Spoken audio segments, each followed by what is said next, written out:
let's talk about photography. So you just bought yourself a brand new or even used DSLR, mirrorless, or even film camera. And your first thought may be to put it into automatic mode and just point and shoot. After all, that's what cameras do. But that kind of thought process is similar to buying like a $2,000 Gibson guitar and just learning to play Stairway to Heaven. You're not really drawing out the full potential of the guitar. And like guitar and many other instruments, it's important to learn the foundational skills, so that way you can build upon it and advance further. You would want to learn notes, chords, and ultimately, I guess, music theory. And just mastering those few concepts, you can bring out the full potential of the guitar. Similarly to cameras, in order to bring out the full potential of the camera, you would want to learn foundational concepts.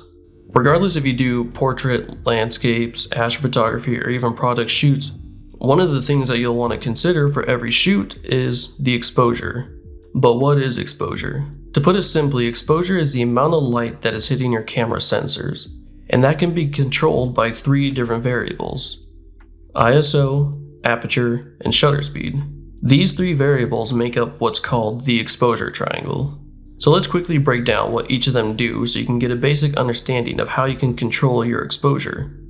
And you'll want to control your exposure because if your exposure is too low, then your photo will be too dark, and if your exposure is too high, all the brights and whites will be blown out. If exposure has this much influence on the outcome of your photo, then why even bother messing with it? Why not just leave your camera in automatic mode? The main reason why you'll want to control your exposure is so that way you can take the photo that you want. Have you ever looked at a photo that you've taken on DSLR and been disappointed with the lack of quality, or it just didn't turn out the way that you thought it would? Well, that's why. Controlling ISO, shutter speed, and aperture will help you get the shot that you are imagining.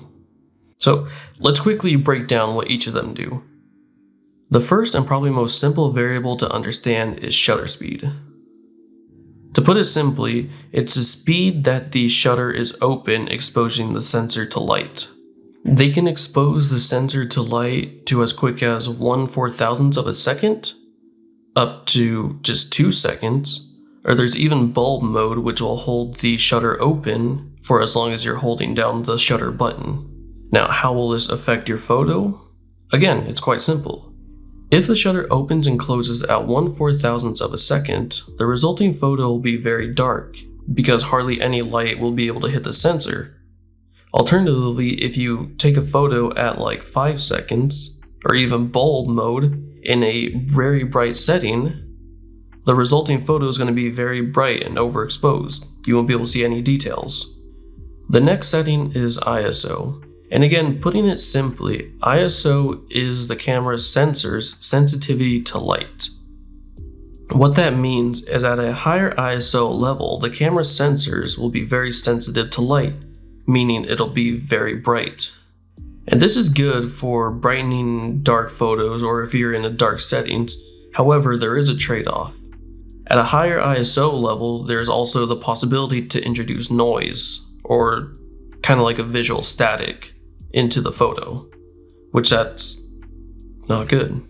And pretty much everyone on the internet will say to shoot at the lowest ISO level possible, being ISO 100, so that way you have the less chances to introduce noise into your photo.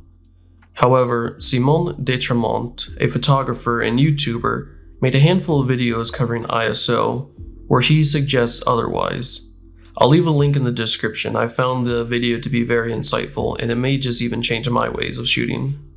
The final variable we'll talk about is aperture. The aperture is a series of blades that will physically allow or constrict light going into the camera. And this has 2 effects. When the aperture is open widest, it'll allow more light in to hit the sensor, but it'll also have an additional effect. It'll cause what's known as bokeh. Bokeh is the style of having something in focus while the background or foreground is blurry, which is a very visually pleasing look. However, at the other end of the spectrum, when the aperture is closed smallest, restricting the most light, That'll also give you the widest depth of field, meaning the surrounding area will also be more in focus. Now let's say you wanted that effect, you wanted that look of having more things in focus. Well, the resulting image, because the aperture is so small, is going to be dark. A good method to brighten up the image then would be to increase the shutter speed so it stays open for a little bit longer. But that also introduces new problems. One thing that I didn't mention about shutter speed is that the longer the shutter is open, the more chance there is to create blur. Because a camera sensor is capturing the light, any movement while the shutter is open for too long will be translated into the final image. What's a good way to avoid this? Shooting on a tripod. This is just one example showing the relationship between the three variables, and understanding how they work well will help you control your exposure. How do you know if you're exposed well? The quick and dirty way to tell is at the bottom of your camera's LCD or viewfinder. There is a little line graph at the bottom with a little tick mark moving from plus to minus. This is a way of your camera's telling you how good you're exposed. If you're too far to the right or to the plus, you're overexposed. Your scenes will be too bright and blown out. If it's too far to the left or the negative side, then you're underexposed and the resulting image will be very dark. But if it's right in the middle, that means you're properly exposed, or at least in the ballpark of being properly exposed. And yeah, that's about it. So I will see you all next time.